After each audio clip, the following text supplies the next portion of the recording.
So guys, let's take any circuit here in this board. We're gonna say basically mini boards in order to understand. Let's take, for example, this circuit for the RAM. For example, we have seen that this circuit is for the RAM. So now the guy that asked me how do I know this coil is connected to the RAM or PCH or CPU, please pay attention. This is the direct reply to your question. Look, my friend, I put one probe here in this inductor, okay, and I can just go to the RAM here to ceramic capacitors. Any ceramic capacitor in the RAM, this one for example. Do you see, my friend? Do you see 0 in the multimeter? Means what? Means there is a direct connection between the inductor and the RAM. So this inductor feed this RAM over here. So this inductor is for the RAM circuit. Even for the IC, let's put also one probe in the inductor and go to the IC. Let's check these pins. Do you see? Direct connection. Okay, means also the inductor connected to the IC, because the voltage here goes to feed the RAM, and also there is a phase or the same voltage go to the IC, because the IC control this voltage. For example, we need here 1.5 volts. If we get 1.8, the IC should rectify 1.8 to get 1.5 volts. Okay, but I can even make it very easy, 100% for you, my friend. As a beginner, just put one probe in this inductor, okay? And if you don't want to be confused here about this component, you can just go to this terminal here for the RAM. Okay, one probe in the inductor. So try to pass through these terminals.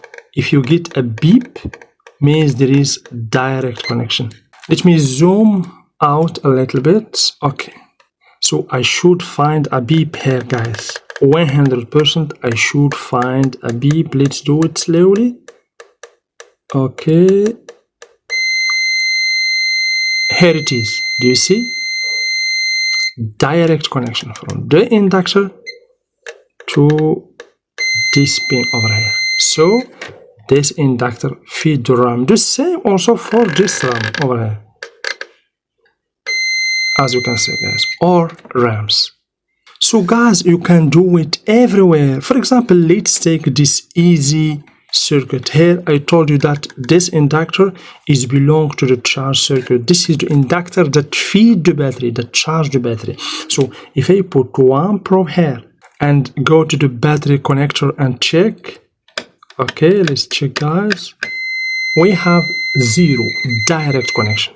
Means this inductor for battery. So guys, the same working principle, not just for inductor, for all components. And of course, you will find even all components in the channel are connected together. For example, this inductor, let's put one probe here, okay?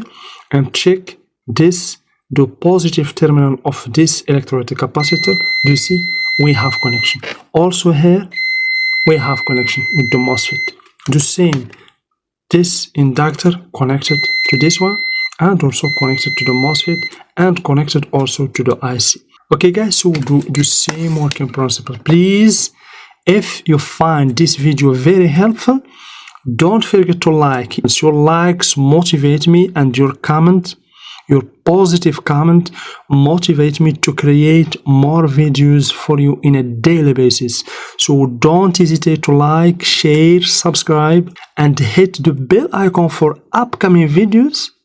And if you want to accelerate learning more, you can reach my Patreon, the link in the description. And of course, if you want to take a look to my website, to my Facebook group, all links in the description. So thank you very much, and see you in the next video.